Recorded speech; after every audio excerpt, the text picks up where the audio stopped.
Buenas tardes, hermanos. Bueno, Agustina ha tenido una buena manera de ejemplificar la sed. Hoy hablaremos de agua de vida y yo creo que todos queremos beber de esa fuente. Bueno, vamos a seguir con Juan. El título de esta tarde es el Evangelio, buenas noticias para todos y enfatizar para todos. Ese será uno de los énfasis en esta tarde, el hecho de que el Evangelio es para todos. Pero antes de entrar en el pasaje, quiero no perder la secuencia, es decir, venimos estudiando Juan capítulo a capítulo o perícopa a perícopa, pasaje a pasaje, y no quiero que sea como el 3 ya quedó atrás, Juan 3:16, Nicodemo, y al olvido, al archivo, sino que tener presente que quiero recordaros que la semana anterior hablamos de no compararnos los unos a los otros, no compararnos con otras iglesias, no comparar a los maestros, no comparar a los pastores, sobre la necesidad de menguar y también sobre la pureza interior. Sé que el llevar las cosas a la acción siempre implica un desafío, siempre implica romper ese estado de comodidad, ese estado de, bueno, yo ya fui a la iglesia, ya ahora que quiero estar en paz, quiero hacer mis cosas, pero una de las frases que para mí resaltaba la semana anterior es: después de esto, después de estas cosas, Jesús seguía moviéndose, Jesús había hecho milagros, ahora estaba bautizando y decía, y después de esto, y hoy veremos más acciones. El Evangelio siempre muestra a Jesús moviéndose, siempre muestra a Jesús predicando, siempre muestra a Jesús accionando. Entonces, yo también quiero que tengamos presente ahora nosotros, después de esto, ¿qué? Después de la predicación, ¿qué? Después de esas lecciones recibidas, ¿qué? ¿Hubo algo en mi vida? ¿En esta semana hubo algo en cuanto a menguar? ¿En esta semana hubo algo sobre reflexión en la pureza interior? De esta manera es que la palabra se vuelve práctica y no solamente más información y teoría. En este caso, como hemos leído, Jesús había venido a Jerusalén y ahora se retiraba. No vamos a entrar en los detalles en por qué se retiraba, simplemente los primeros 3 versículos sirven un poco de transición, es decir, ya hay cruces de información con los fariseos. Jesús bautiza más que Juan el Bautista. Juan el Bautista estaba por ser encarcelado. De hecho, otro evangelio dice que Jesús se fue de allí cuando Juan fue encarcelado. Pero en el calendario divino no era el momento para tanta aflicción. Es decir, Jesús viene a Jerusalén y ahora vuelve a Galilea. Pero es allí donde se desarrolla nuestro pasaje. Para ir a Galilea tenía que pasar por una región que se llamaba Samaria. Claro. Entonces, en base a este pasaje vamos a ver las lecciones que podemos aprender en este pasaje en torno a la historia conocida de la mujer samaritana. Bueno, he puesto estos 3 segmentos. Jesús nos enseña cómo compartir el Evangelio. Luego veremos que Jesús nos enseña nuestras verdaderas necesidades y también Jesús nos enseña a adorar o cómo adorar verdaderamente. Bueno, primera parte, versículos 4 al 9. Hay una frase que dice la mujer en el versículo 9. Dice: los judíos y samaritanos no se tratan entre sí. Eran vecinos, pero no se trataban, no había buena relación. Hay argumentos, hay razones para todo esto. De hecho, podemos irnos muy atrás. No sé si recordáis que, de hecho, el jueves hablábamos de la división del reino con Roboam. Entonces estaba el reino del norte y el reino del sur. El reino del norte fue llevado a cautiverio por los asirios antes que al reino del sur. Entonces, ¿qué sucedió con esto? Os voy a leer rápidamente Es el segundo libro de Reyes 17, versículos 24 y 33, y ahí veréis qué es lo que había pasado. Dice: y trajo el rey de Asiria gente de Babilonia, de Cuta, de Aba, de Amad y de Sepharvaim, y los puso en las ciudades de Samaria, en lugar de los hijos de Israel, y poseyeron a Samaria y habitaron en sus ciudades. Y poned atención en el versículo 33, dice: temían al Señor y honraban a sus dioses, según la costumbre de las naciones de donde habían sido trasladados. ¿Qué pasó? Que desde aquellos tiempos los samaritanos eran un pueblo mixto, con una religión sincretista, es decir, lo que acabamos de leer, adoraban a Dios, pero también adoraban a sus dioses. Es decir, esos israelitas nativos habían sido llevados en cautiverio y fue como un canje. Trajeron gente de otras naciones y esa gente de otras naciones traía su cultura, traía sus dioses y eso se hizo una mezcolanza. Entonces, ¿qué es lo que pasaba? Que los judíos más puros, permitidme la expresión y entendedme, se creían superiores a los samaritanos, los veían mal. Y todo buen judío evitaba pasar por Samaria. Es decir, había la ruta de la costa, la ruta de Perea y la más sencilla y directa, que era Samaria, pero preferían dar más vuelta que pasar por Samaria. Y ese es un poco el recuento histórico de por qué los judíos, lo que decía la mujer, los judíos y los samaritanos. Hay más, en Nehemías, en Esdras, capítulos 4, en ambos libros, también nos deja ver un poco de esta rivalidad en cierta forma. Pero por eso digo que Jesús, en cuanto a llevar las buenas nuevas, iba por donde no debía, entre comillas, porque claro, no había una prohibición expresa, pero la costumbre y las buenas formas judías impedían que un judío correcto fuera por Samaria. Pero lo interesante es que a Jesús le era necesario pasar por Samaria. Y esto podemos entenderlo desde la forma más básica, es decir, claro, la ruta más rápida y sencilla es esta. Pero creo que la expresión no solo se refiere a este sentido, sino se refiere a la buena dirección divina. Es decir, hay un plan, hay un propósito y hay que pasar por Samaria.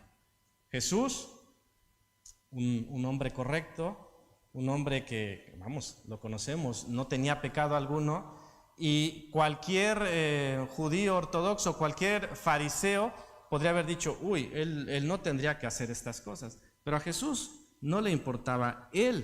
Para él era necesario pasar por Samaria. Y esto respaldaba lo que acabamos de ver en el capítulo 3. Es decir, él acaba de expresar que todo aquel que en él creyera no se perdería, sino que tendría vida eterna. No puede predicar: todo el que en mí cree tendrá vida eterna. Y luego todos los que creen, dice: pero los samaritanos no. Sería así como: oye, acabas de decir que todos, y ahora resulta que no todos. Los que tú quieres sí, pero estos mal vistos samaritanos, pueblo mixto, ellos no. Entonces, para Jesús era necesario. Y esto nos lleva a entender que las buenas nuevas son para todos, para judíos, para samaritanos, para ti y para mí. Porque las buenas nuevas son para los pecadores. Y el pecado, hermanos, no tiene nacionalidad. El pecado no tiene estatus social. El pecado no tiene preparación académica. La Biblia dice que ¿quiénes han pecado? Todos. No hay ni siquiera uno bueno. No hay uno que busque a Dios. Entonces eso acaba con este tipo de cuestiones que nosotros trazamos, ¿no? Fronteras, divisiones y tal. En este sentido, para Dios todos hemos pecado, pero también para todos nosotros son las buenas nuevas de salvación. Y Jesús pone el ejemplo yendo a donde no debía, entre comillas. Pero no solo queda allí. Es muy interesante que aquí entra en escena la mujer samaritana. una mujer que todos hemos escuchado de ella, muy famosa, muy reconocida, pero lo cierto, hay que decir, es que también para esas, permitidme y entenderme, esas buenas costumbres judías, no tenía que haber hablado con ella. Alguien que se le ilumine, ¿por qué no tenía que haber hablado con ella? Decidme un poco. Bueno, es interesante no perdernos los precedentes. Es decir, en el capítulo 3, Jesús había dado las buenas nuevas a un hombre moral, a un hombre respetado, a un hombre conocedor, es decir, un fariseo que era principal. Pero ahora resulta que está con una mujer, pero os digo, una mujer, y sin tratar de ofender en ningún sentido, una mujer inmoral. Estaba hablando, y también entender los contextos bíblicos, estaba hablando con una mujer, un rabino, un maestro respetable, no tenía que hablar con una mujer a solas. Y esta era una mujer que ya por su género ya tenía una categoría menos, entendedme. Además era samaritana, despreciable para un judío. Jesús era un rabino. Jesús, dijéramos, tenía un buen testimonio en ese sentido. ¿Y cómo es que iba a estar hablando con una mujer que además había tenido 5 maridos? O sea, a todas luces, esto no debía estar pasando.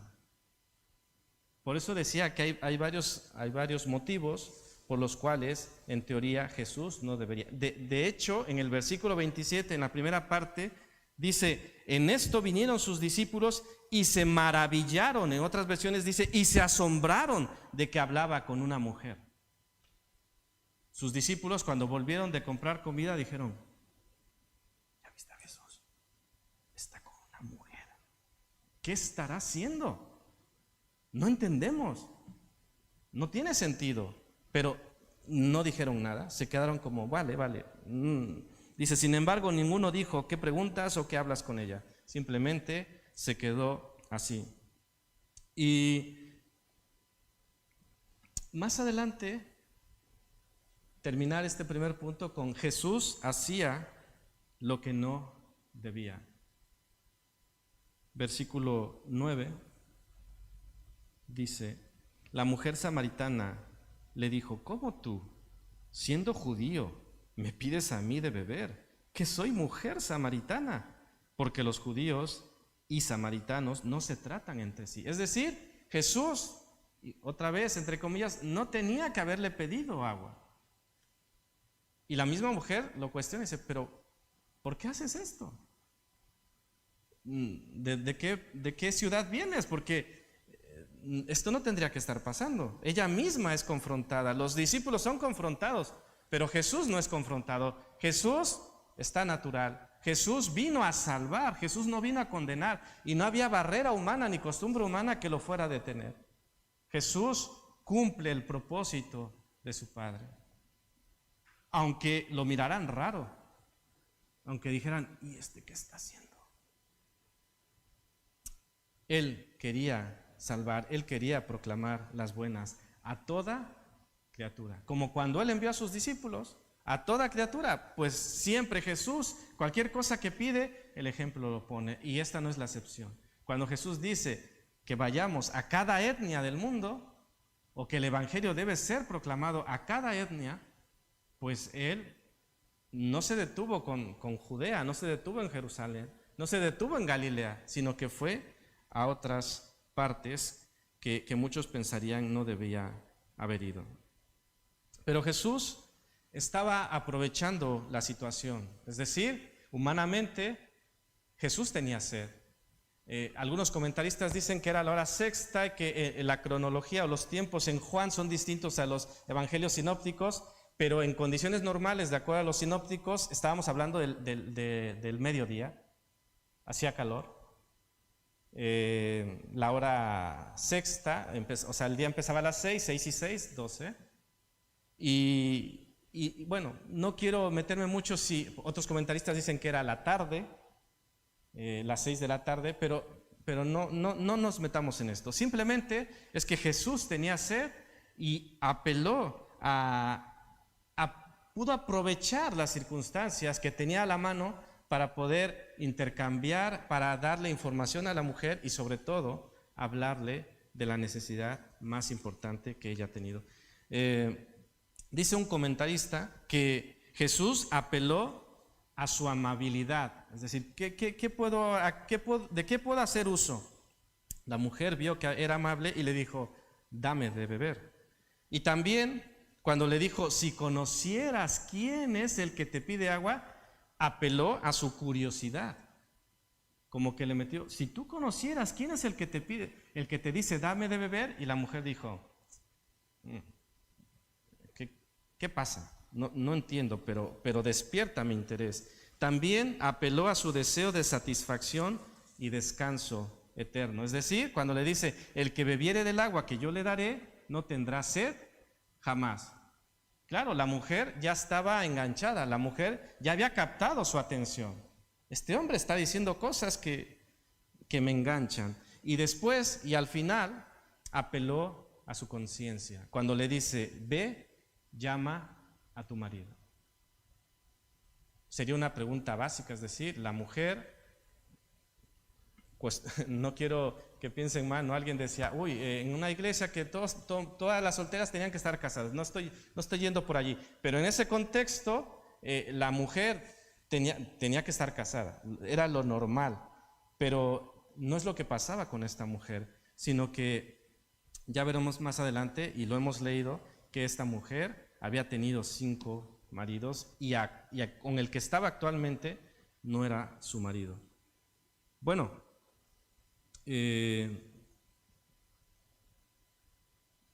a Jesús tampoco le importó hacer lo que no debía. A él no le importaba estas cuestiones que limitaban la proclamación del Evangelio. ¿Por qué? Porque le importaba un alma. Es decir, alguien podría decir, bueno, si fuera un grupo grande, unas multitudes, dices, bueno, a lo mejor vale la pena.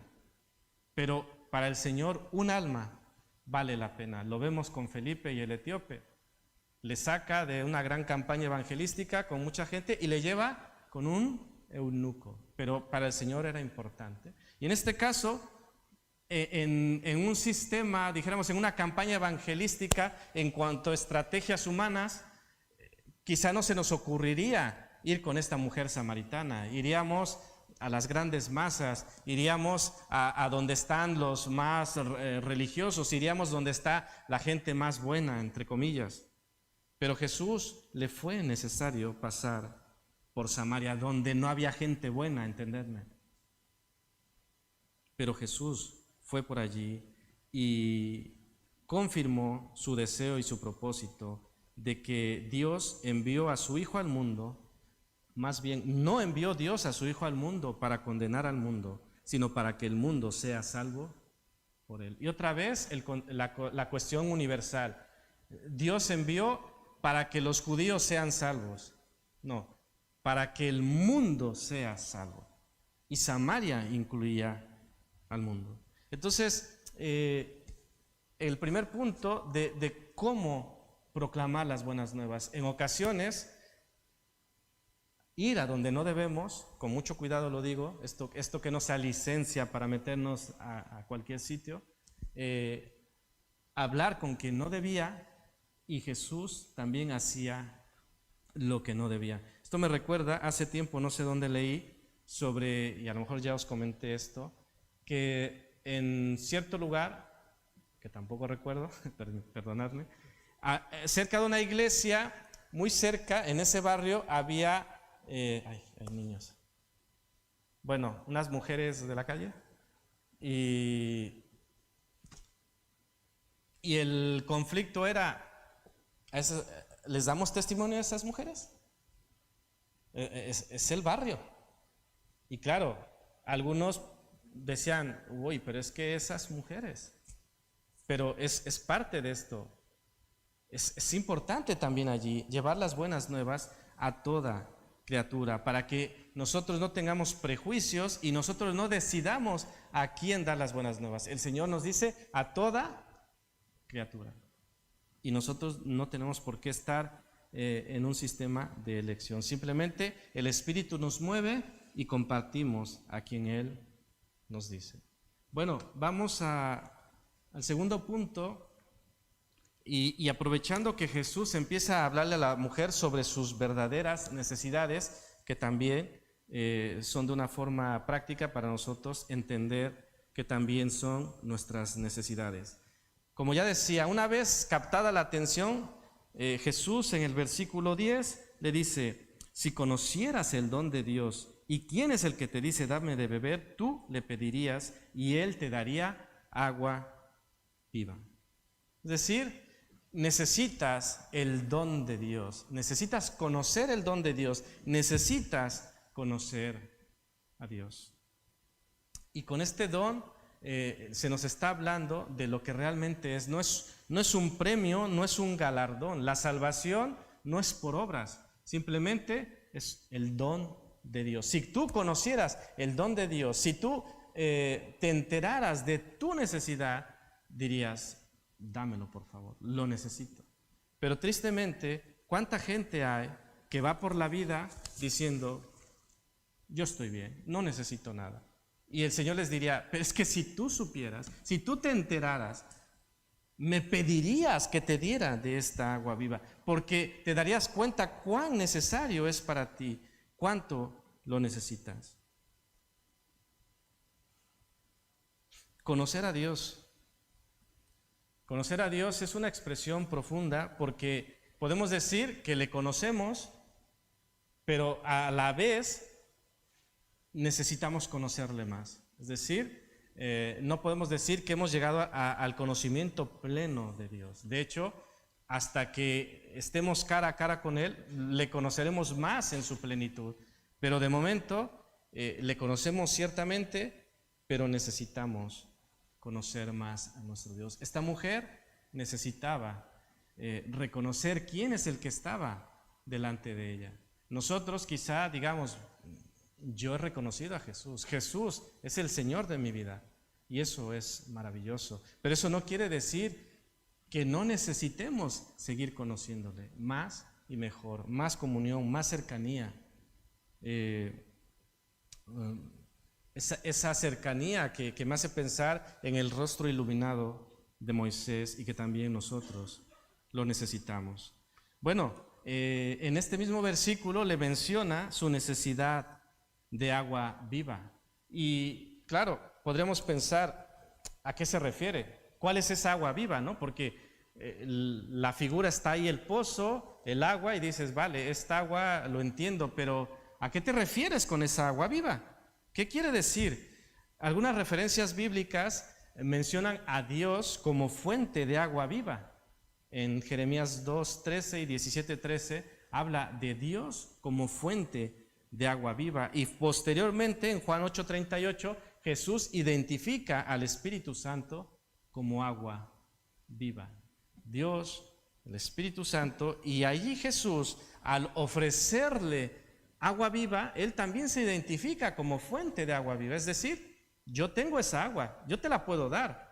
Y claro, la mujer lo entiende de manera literal. Dice: ¿y cómo me vas a dar esa agua? El pozo es profundo y no tienes con qué sacarla. Y esto no era nuevo. Recordemos que cuando Jesús hablaba, pues mucha gente le tomaba literal, ¿no? Nicodemo le dice: ¿nacer de nuevo? ¿Debo entrar en la matriz de mi madre?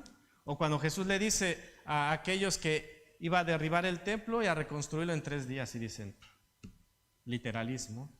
Y en esta ocasión la mujer dice: ¿y cómo vas a sacar el agua?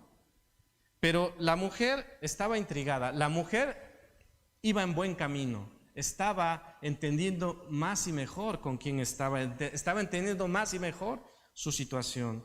Y ella ya pregunta, llega un punto en que pregunta: ¿acaso eres tú mayor que nuestro padre Jacob? La mujer iba a más, decir: este es un judío,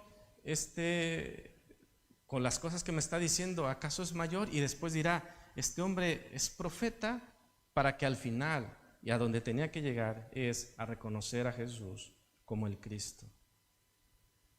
Hermanos, agua viva.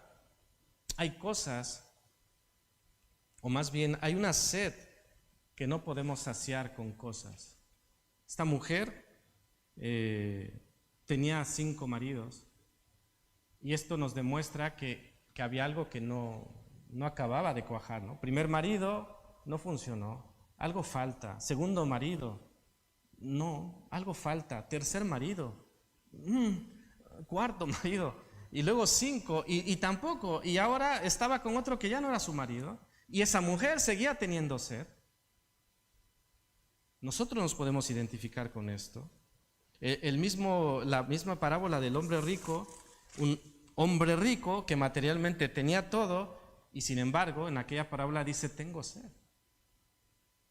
Incluso pedía esas buenas nuevas para sus familiares, y permitidme la paráfrasis, se les responde, allí hay quien está repartiendo agua.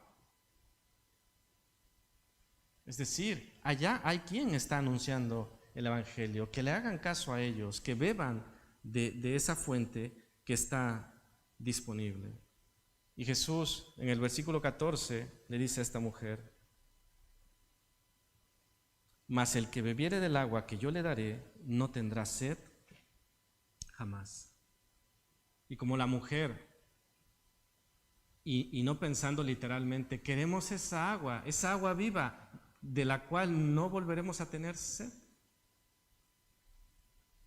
Y a través de su palabra, el Señor hoy nos ofrece esta agua. Y tú dirías, no entiendo. Sería como la mujer dice, ¿y dónde está el pozo, no? ¿Dónde está la jarra? ¿A qué te refieres con que se me está ofreciendo esta agua? Pero esta agua que el Señor ofrecía era la salvación.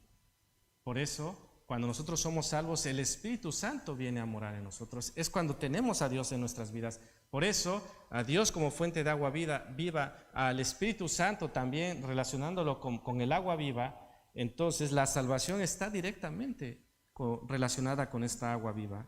Y la salvación es ofrecida a todos nosotros. No la rechacemos, hermanos. Cuando esta mujer llega a este punto, está muy confrontada.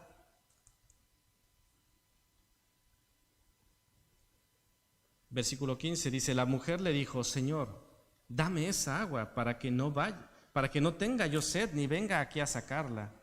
Y Jesús le dice, ¿quieres esta agua? ¿Realmente te interesa? Necesitas una cosa más, necesitas confesión. Y es allí donde le pregunta sobre su marido, la confronta con su pecado. Y la mujer, si quería beber de esa agua viva, necesitaba confesar su pecado.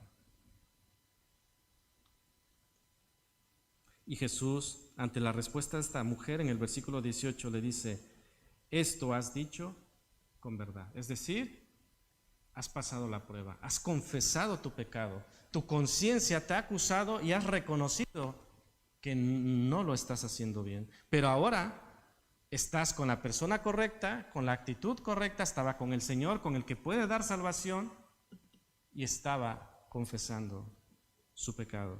Esta mujer entendió esa necesidad y confiesa su pecado. Llega el punto, se acerca a tener que reconocer a Jesús como Señor y Dios. Hasta este punto, esta altura de la conversación, en el versículo 19, le dijo, Señor, me parece que tú eres profeta. Podéis ir mirando cómo va, como dicen, increciendo, va esta figura que Jesús tiene delante de ella, va en aumento, de un judío a alguien más importante, a quizá alguien superior a su padre Jacob, es decir, a su antecesor. No quiere decir que Jacob era su padre biológico. Y ahora me parece, Señor, que eres profeta.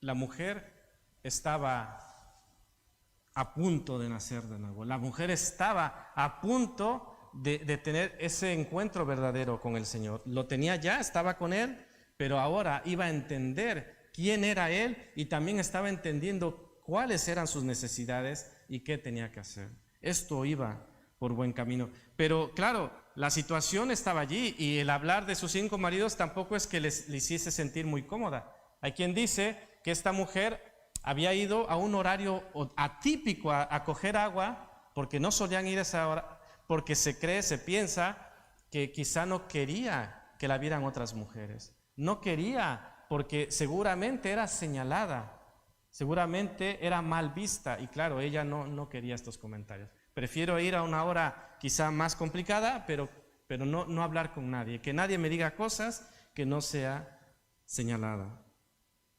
Y esta mujer, ante quizá la incomodidad del asunto, le cambia la conversación a nuestro Señor. En el versículo 20 dice: nuestros padres adoraron en este monte, y vosotros decís que en Jerusalén es el lugar donde se debe adorar. Es decir, la conversación intenta darle un giro. Vamos a pasar de mi vida personal y de mis 5 maridos a temas religiosos. Es decir, vosotros los judíos y nosotros los samaritanos, ¿dónde debemos adorar? A ver, si tú eres alguien, me parece que eres profeta, a ver, responde, ¿a dónde debemos adorar? Y es allí donde entramos al tercer punto. Y Jesús le enseña, la gran lección en este punto es, le dice: mujer, lo que tiene que ver con la adoración a Dios, el lugar no importa. Es decir, tú dices como samaritana que en este monte, porque aquí adoraron tus antecesores, nosotros judíos decimos que en Jerusalén, pero la hora viene que ni en este monte ni en Jerusalén. Lo que importa es otra cosa, que es los siguientes puntos que vamos a ver. Pero el lugar para adorar no es lo que importa. Es decir, podemos adorar a Dios en el río, podemos adorar a Dios en la calle, podemos adorar a Dios en nuestra casa y podemos adorar aquí. Es decir, los judíos pensaban que ante ese gran templo era el lugar exclusivo. Pero dice nuestro Señor, la adoración a Dios no tiene que ver con el lugar, no depende del lugar. Y en el versículo 22 también le hace ver que la adoración no depende de dónde eres tú. Eso no tiene que ver, porque la mujer, Jesús le dice, vosotros, es decir, los samaritanos, adoráis lo que no sabéis. Nosotros, los judíos, adoramos lo que sí sabemos. Es decir, los samaritanos no acababan de entender esa visión mesiánica que venía de los judíos. Había cierto celo, ¿no? Desde la historia, el reino del norte, el reino del sur, quién era más importante, y era desde los hermanos, ¿no? que peleaban un poco por las jerarquías. Pues en este caso, ellos les costaba trabajo reconocer de dónde venía el Mesías. Pero Jesús le dice, la salvación viene de los judíos. Pero es cierto que a esas alturas, en ese momento, lo cierto es que ni samaritanos ni judíos adoraban de manera correcta. Así que tampoco era de que si tú eres de tal sitio adoras mejor en comparación con los que son de otro sitio. Es decir, tu nacionalidad, tu lugar de origen no tiene que ver con tu adoración. Puedes incluso, me atrevo a decir, puedes venir de un lugar o de una familia muy, muy creyente y, como hemos dicho, la salvación no se hereda. Ya quisiéramos que así fuera, pero no es así. Entonces, ¿de dónde vienes? Puedes venir de un gran país, puedes venir de una gran región, puedes venir de una gran familia, pero eso no tiene que ver con la adoración. La adoración tiene que ver con algo personal, con algo entre tú y Dios. Y al final, para detonar en el gran mensaje central, le dice, ¿cuál es la verdadera adoración? La verdadera adoración es en espíritu y en verdad. Dice versículo 24, Dios es espíritu y los que le adoran en espíritu y en verdad es necesario que adoren. Habla de verdaderos adoradores. Y esto me parece un poco confrontante, porque si hay verdaderos adoradores, ¿qué hay también? ¿Y eso no suena grave? ¿Que haya falsos adoradores? A mí me da temor. Hay falsos adoradores. Wow, es muy fuerte. Y dice la palabra que Dios busca que los verdaderos adoradores sean los que la adoren. Es decir, la falsa adoración no le interesa a Dios, no la recibe. Podemos pararnos de manos, podemos brincar, podemos gritar, podemos llorar, podemos revolcarnos. La falsa adoración no la recibe Dios. Solamente los verdaderos adoradores. ¿Y quiénes son los verdaderos adoradores? Los que adoran en espíritu y en verdad. Y preguntamos, ¿y esto qué significa? Bueno, adorar en espíritu y en verdad implica necesariamente amarlo con todo el corazón. Es decir, como dice Deuteronomio 6:5, y amarás al Señor tu Dios de todo tu corazón y de toda tu alma y con todas tus fuerzas. La adoración nace de un corazón entregado al Señor, de una vida entregada al Señor. No a medias, no por momentos. Bueno, es el culto de adoración, vamos a adorar. O bueno, voy a tener un momento de adoración. No, la adoración es siempre. Esto no quiere decir que siempre vamos a estar de rodillas, o esto no quiere decir que siempre vamos a estar levantando manos. No, la adoración es más que un lenguaje corporal. La adoración es cómo vivo, es cómo pienso, cómo me expreso.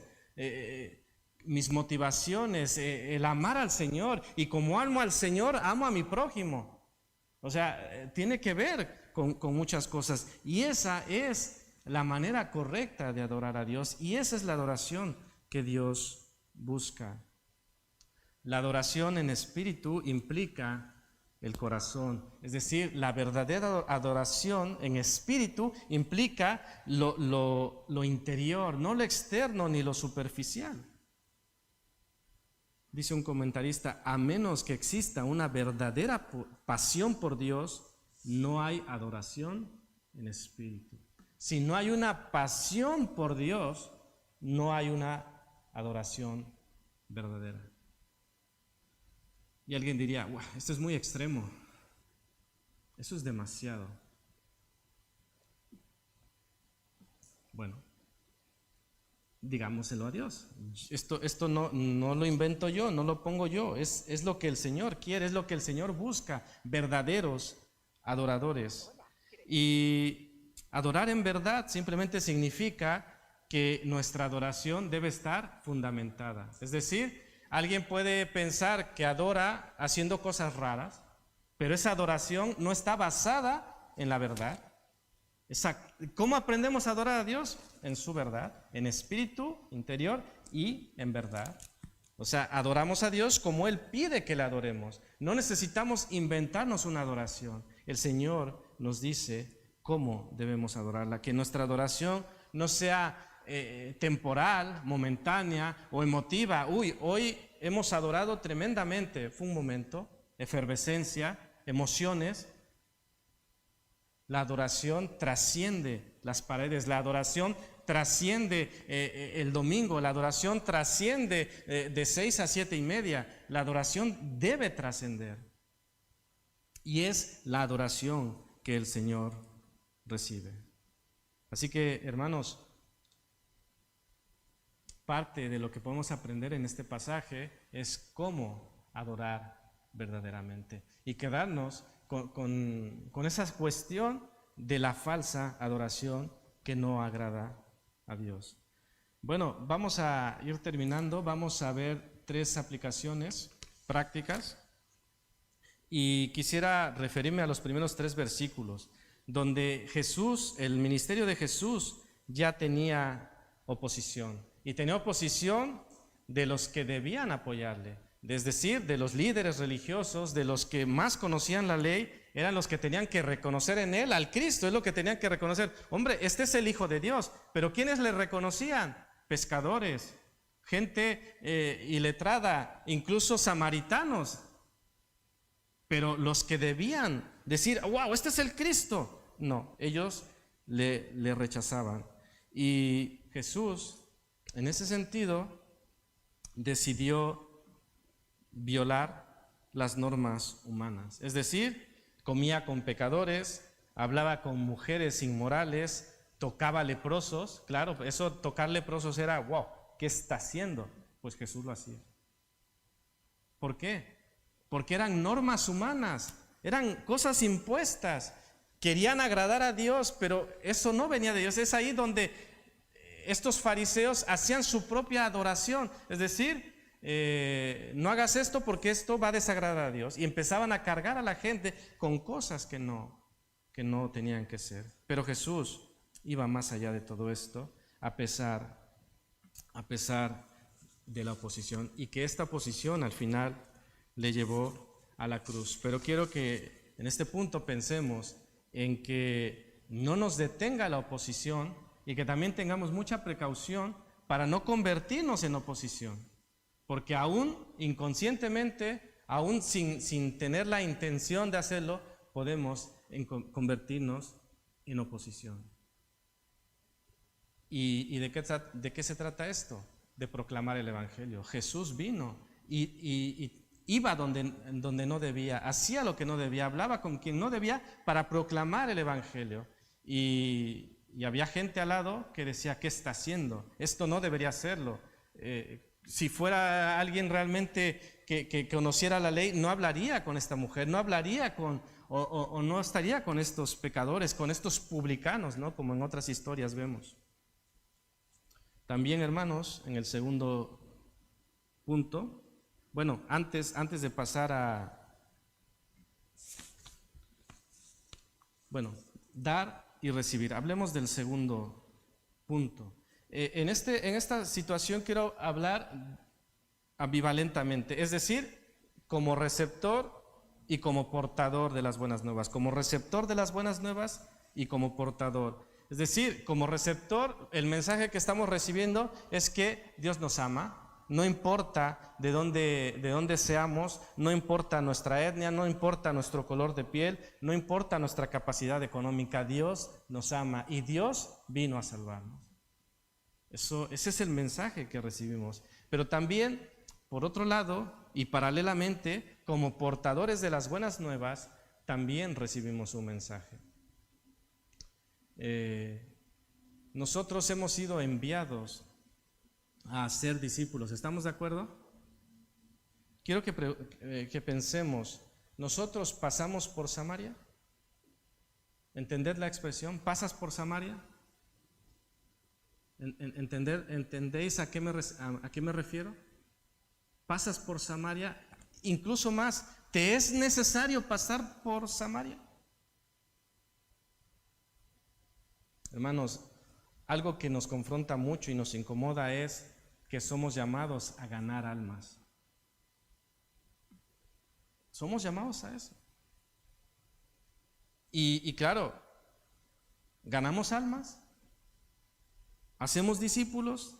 ¿Estamos colaborando para ganar almas o estamos oponiéndonos para que el Evangelio se proclame? Nos desviamos, nos ocupamos en otras cosas, nos distraemos o distraemos y al final el Evangelio paralizado, inconscientemente, con la venda en los ojos, siendo oposición. Hermanos, tenemos una responsabilidad y que de verdad esté en nuestro corazón el deseo de esa necesidad. Es necesario, para Jesús era necesario ir, encontrarse con esa mujer y hablarle del amor de Dios. Que era samaritana, sí. Que era inmoral, sí. Que había tenido 5 maridos, sí. Pero esa mujer tenía que recibir las buenas nuevas de salvación. Terminamos con el último punto verdaderos adoradores. Dios es quien determina nuestras verdaderas necesidades. Dios es quien determina cuál es la verdadera adoración. Es decir, el pueblo de Israel creía que adoraba a Dios. Isaías 1 es muy fuerte, dice: ¿para qué me sirve, dice el Señor, la multitud de vuestros sacrificios? Hastiado estoy de holocaustos de carneros y de cebo de animales gordos. No quiero sangre de bueyes, ni de ovejas, ni de machos cabríos. ¿Quién demanda esto de vuestras manos? Más adelante dice: no me traigáis más vana ofrenda. El incienso me es abominación. Vuestras lunas nuevas y días de reposo, el convocar asambleas, no lo puedo sufrir. Son iniquidad vuestras fiestas solemnes. Vuestras lunas nuevas y vuestras fiestas solemnes las tiene aborrecida mi alma. Me son gravosas, cansado estoy de soportarlas. Es decir, los judíos tenían su adoración a Dios, sus fiestas, sus ofrendas, su incienso, y dice Dios, esto me tiene harto, no lo puedo soportar. Vuestra adoración me es repulsiva. Entonces, hermanos, que también nosotros podamos examinarnos si estamos adorando a Dios a su manera o lo estamos intentando adorar a nuestra manera. Es decir, yo traigo mi ofrenda, Señor, esto que sea agradable a ti. El Señor ya nos dijo qué es lo que es agradable a Él. Y nosotros sabemos, bueno, sí, esto es agradable, pero a lo mejor esto te es agradable porque está más bonito. Y dice Dios: no, eso lo aborrezco. Lo que a mí me agrada está aquí. Eso es olor fragante para mí, y esto es lo que realmente es adoración. Hermanos, termino con esto. Versículos 25 y 26. Es maravilloso cuando Jesús se presenta abiertamente como el Mesías. Dice, versículo 25, le dijo la mujer: sé que ha de venir el Mesías, llamado el Cristo. Cuando Él venga nos declarará todas las cosas. Jesús le dijo: yo soy el que habla contigo. Qué maravilla que Jesús y Juan siempre está hablando de la divinidad del Señor, y cuando Él se refería como fuente de agua viva, Él ya estaba apelando a su divinidad. Y aquí abiertamente dice: hey, yo soy el Mesías. La mujer es confrontada y decir: el Cristo, el que tú entiendes que ha de venir, soy yo. Ella estaba cara a cara con el yo soy, estaba cara a cara con Dios. Hermanos, Jesús hoy pasa por nuestra Samaria. Jesús hoy pasa por donde nosotros, y Jesús también quiere darnos un mensaje, y si se lo hemos permitido, hoy el Señor ha hablado con nosotros. Si tú has estado atento, si tú has abierto tu corazón, la palabra de Dios debió decirte algo. Eso que te haya dicho, no lo rechaces. Eso que te haya dicho, ve y hazlo.